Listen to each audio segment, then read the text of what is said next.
Hello everyone, कैसे हो आप सभी।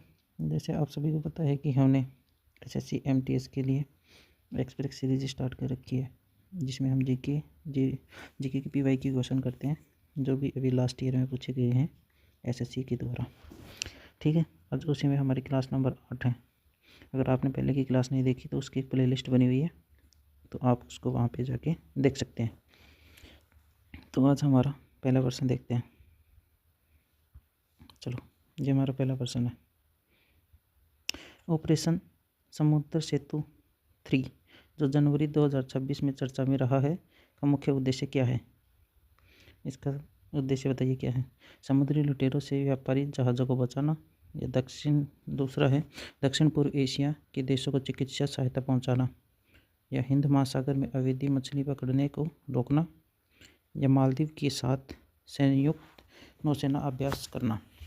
इसका उद्देश्य क्या था ऑपरेशन समुद्र सेतु 3 का, बताइए। इसका आंसर होगा दक्षिण पूर्वी एशियाई देशों के साथ चिकित्सा सहायता पहुंचाना, ये इसका उद्देश्य था। अगला प्रश्न देखते हैं, इसका आंसर देख लेते हैं। भारत सरकार ने मिशन सागर के विस्तार के रूप में ऑपरेशन समुद्र सेतु 3 की शुरुआत की थी, जिसके तहत भारतीय नौसेना के जहाज वियतनाम और कंबोडिया जैसे देशों को दवाइयाँ और ऑक्सीजन के उपकरण पहुंचाते हैं। अगला प्रश्न देखते हैं। अगला प्रश्न है, भारतीय संविधान का कौन सा अनुच्छेद न्यायपालिका को कार्यपालिका से अलग करता है। कौन सा अनुच्छेद है वो जो न्यायपालिका को कार्यपालिका से अलग करता है। आर्टिकल 44, 50, 51 या 52, कौन सा आर्टिकल है। इसका आंसर होगा ऑप्शन नंबर बी, अनुच्छेद 50, आर्टिकल नंबर 50। 50 में दे रखा है कि कार्यपालिका को न्यायपालिका अलग करेगा। और ये किसका भाग है, ये हमारे डीपीएसपी का भाग है। डीपीएसपी का आर्टिकल नंबर 50 डीपीएसपी का भाग है।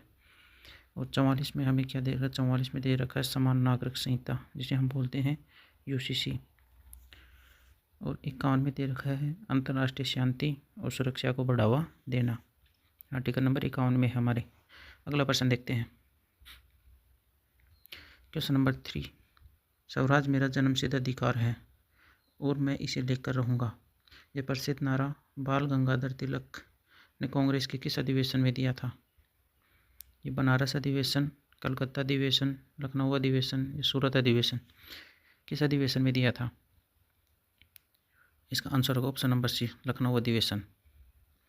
1916 के लखनऊ अधिवेशन में तिलक जी ने इस नारे को दिया था, स्वराज मेरा जन्मसिद्ध अधिकार है और मैं इसे लेकर रहूँगा। और ये वही अधिवेशन है जिसमें कांग्रेस और मुस्लिम लीग एक साथ आए थे लखनऊ पैक्ट में, जो कि 1916 में हुआ था।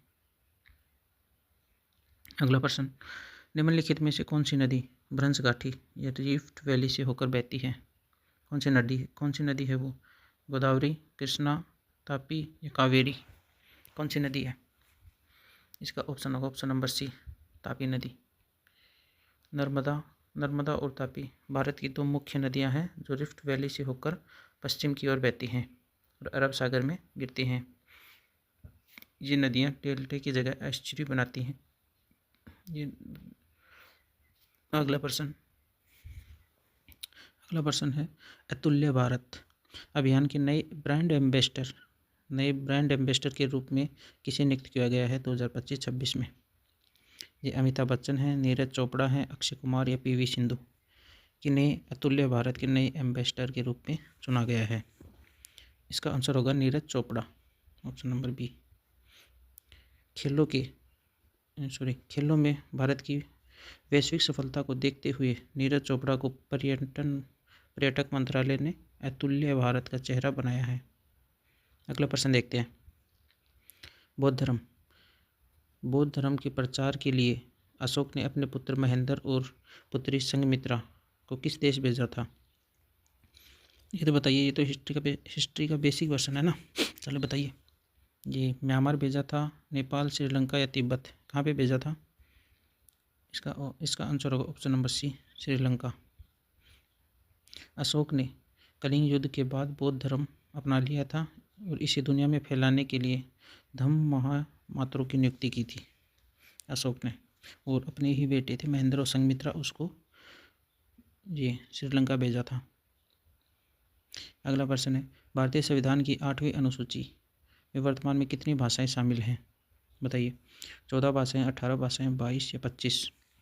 कितनी भाषाएं शामिल हैं भारत के संविधान में, संविधान की 8वीं अनुसूची में? इसका आंसर होगा ऑप्शन नंबर सी, 22 भाषाएं।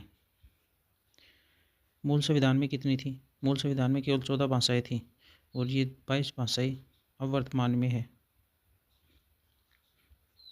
अगला प्रश्न, ओजोन परत। ओजोन परत वायुमंडल की किस परत में पाई जाती है? किस परत में ओजोन लेयर पाई जाती है? ये क्षोभ मंडल में, समताप मंडल में, मध्य मंडल या बहिर्मंडल में? किस मंडल में पाई जाती है? इसका आंसर होगा समताप मंडल। ओजोन परत समताप मंडल में स्थित है, जो सूर्य की हानिकारक पराबैंगनी विकिरण किरणों को रोकती है पृथ्वी पर आने से। अगला प्रश्न, the test of my life किस भारतीय क्रिकेटर की आत्मकथा है? ये सचिन तेंदुलकर है, कपिल देव है, युवराज सिंह है, सौरभ गांगुली? किसकी पुस्तक है the test of my life? ये पुस्तक है युवराज सिंह की। ये किताब युवराज सिंह के कैंसर से संघर्ष और क्रिकेट के मैदान पर उनकी वापसी की कहानी बताती है। युवराज सिंह इसका राइट आंसर। अगली, लोकसभा का सदस्य बनने के लिए न्यूनतम आयु कितनी होनी चाहिए? 18 वर्ष, 21 वर्ष, 25 वर्ष, 30 वर्ष? कितनी आयु होनी चाहिए लोकसभा का अध्यक्ष बनने के लिए, लोकसभा का सदस्य बनने के लिए? इसका आंसर होगा ऑप्शन नंबर सी, 25 वर्ष। और ये भी बताइए कि राज्यसभा का सदस्य बनने के लिए कितनी आयु की आवश्यकता है? एज क्या होनी चाहिए राज्यसभा का सदस्य बनने के लिए? लोकसभा का बनने के लिए 25 वर्ष चाहिए। प्रसिद्ध कामाख्या मंदिर भारत के किस राज्य में स्थित है? बताइए। पश्चिम बंगाल, उड़ीसा, असम, बिहार? किस राज्य में कामाख्या मंदिर है? इसका आंसर होगा option number C, Assam. Assam में अगर पूछ ले कहाँ पे, तो असम के गुवाहाटी में है, नीलाचल पहाड़ी पर है। यहाँ हर साल प्रसिद्ध एक अम्बुबाची का मेला लगता है, जो कई बार पूछता है एग्जाम में। अम्बुबाची का मेला कहाँ लगता है? तो अम्बुबाची का मेला लगता है असम की गुवाहाटी में। अगला प्रश्न, प्लासी का युद्ध 1757 में हुआ था, तो ब्रिटिश ईस्ट इंडिया कंपनी का नेतृत्व किसने किया था यहाँ पे? ये डलहौजी, क्लाइव, हेस्टिंग या कॉर्नवालिस? कौन था जिसने 1757 के युद्ध में नेतृत्व किया था ब्रिटिश की तरफ से? तो इसमें था Robert Clive, option number B, Robert Clive.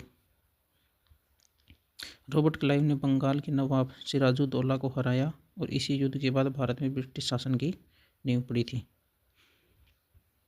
अगला प्रश्न, क्षेत्रफल की दृष्टि से भारत का विश्व में कौन सा स्थान है? क्षेत्रफल की दृष्टि से भारत का पूछ रहा है, भारत का विश्व में कौन सा स्थान है? आंसर बताइए। ये 5वां होगा, 6वां, 7वां या 8वां? कौन सा स्थान है? इसका आंसर होगा ऑप्शन नंबर सी, 7वां। भारत दुनिया का 7वां सबसे बड़ा देश है, पहले स्थान पे रूस आता है। अगला प्रश्न, वित्त विधेयक जिसे बोलते हैं फाइनेंशियल बिल पूछ रहे हैं, ध्यान से। राष्ट्रपति की अनुमति से सबसे पहले कहाँ पेश किया जाता है? राज्यसभा में, लोकसभा में, संसद के दोनों सदनों की बैठक में, या इसमें से कोई नहीं? बताइए कहाँ पेश किया जाता है? इसका आंसर होगा लोकसभा में। आर्टिकल 117 के अनुसार वित्त विधेयक को लोकसभा में ही पेश किया जा सकता है। किस राज्य का शास्त्रीय नृत्य है? कुचिपुड़ी कहाँ का डांस है? कुचिपुड़ी है तमिलनाडु, केरल, आंध्रा या कर्नाटक? बताइए कहाँ का है? कुचिपुड़ी है आंध्रा का। यह नृत्य आंध्र प्रदेश की केचलमपुरम, एक गांव है केचलमपुरम, वहाँ पे किया जाता है। यह इसकी उत्पत्ति वहीं से हुई थी, जो बहुत बड़ा फेमस है। और ये भी बताइए कि हमारे साथ क्लासिकल डांस कितने हैं? टोटल कितने डांस हैं हमारे? नीली क्रांति का जनक भारत में किसे माना जाता है? ये स्वामीनाथन है, वर्गीस कुरियन है, हीरालाल चौधरी या डॉक्टर अरुण कृष्ण है या सैम पित्रोदा है? किसे नीली क्रांति का जनक माना जाता है? तो इसका आंसर होगा option number C, Harilal Chaudhary और डॉक्टर अरुण कृष्ण। अभी देख लेते हैं नीली क्रांति किससे संबंधित है। नीली क्रांति का संबंध मछली उत्पादन से था। और ये स्वामीनाथन को माना जाता है हरित क्रांति का जनक, और वर्गीस कुरियन को माना जाता है श्वेत क्रांति का जनक। ये याद रखिएगा, 3 क्रांतियाँ हैं तीनों का। काजीरंगा राष्ट्रीय उद्यान किसके लिए प्रसिद्ध है? ये नहीं पूछ रहे कहाँ पे, ये पूछ रहे प्रसिद्ध किसके लिए है। ये बंगाल टाइगर के लिए है, एशियाटिक शेर के लिए है, एक सिंग वाले गेंडे के लिए, या जंगली हाथी के लिए, किसके लिए प्रसिद्ध है ये काजीरंगा राष्ट्रीय उद्यान। इसका आंसर होगा एक सिंग वाला गेंडा। अब ये देख लेते हैं कहाँ पे, असम में स्थित है काजीरंगा। काजीरंगा है असम में। ये विश्व के 2/3 एक सिंग वाले गेंडे का निवास स्थान है, सबसे ज़्यादा यहीं पे पाए जाते हैं असम में। असम में भी काजीरंगा नेशनल पार्क। अगला प्रश्न, कंप्यूटर में रैम, जो रैम होती है उसका पूर्ण स्वरूप क्या है, मतलब उसकी फुल फॉर्म क्या है। Read access memory, random access memory, rapid access memory, remote access memory. Full form बताइए रैम की। रैम की फुल फॉर्म है रैंडम एक्सेस मेमोरी। देख लेते हैं। ये एक वोलेटाइल मेमोरी है, जिसका अर्थ है कंप्यूटर बंद होने पर इसमें स्टोरेज डेटा मिल जाता है। अगर कंप्यूटर चलते चलते बंद हो जाता है तो ये इसमें मेमोरी स्टोर कर लेता है। अगला प्रश्न, भारतीय रिजर्व बैंक जैसे बोलते हैं आरबीआई, आरबीआई का राष्ट्रीयकरण कब हुआ था, नेशनलाइजेशन कब हुआ आरबीआई का, बताइए। 1935, 1947, 1949, बताइए। 1970 किस में हुआ था।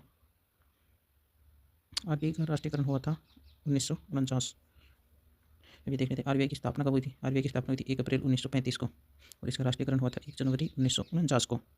अगला प्रश्न देखते हैं, हड़प्पा सभ्यता की खोज किसने की थी, बताइए। आर डी बनर्जी थे, दयाराम साहनी थे, जॉन मॉर्सल या अलेक्जेंडर कनिंघम। हड़प्पा सभ्यता की खोज किसने की, Dayaram Sahni, option number B. 1921 में दयाराम साहनी ने हड़प्पा की खोज की, और आर डी बनर्जी ने 1922 में मोहनजोदड़ो की खोज की थी। ये ध्यान रखिएगा, हड़प्पा आज के पाकिस्तान में है और मोहनजोदड़ो भी पाकिस्तान में है, और सिंधु नदी के किनारे है। सिंधु, और ये है रावी, रावी नदी के किनारे। 21वां प्रश्न देखते हैं, भारत का सबसे लंबा राष्ट्रीय मार्ग कौन सा है, नेशनल हाईवे पूछा है, सबसे लंबा कौन सा है। इसका आंसर तो यहीं पे है, NH-44 है। NH-44 जो कि श्रीनगर, उत्तर में श्रीनगर और दक्षिण में कन्याकुमारी को जोड़ता है, मतलब श्रीनगर से स्टार्ट होता है, लास्ट में कन्याकुमारी तक जाता है। ये नॉर्थ, ये साउथ। और ये बताइएगा कि ये ईस्ट वेस्ट कॉरिडोर कहाँ तक जाता है, वेस्ट और ईस्ट कहाँ तक फैला हुआ है।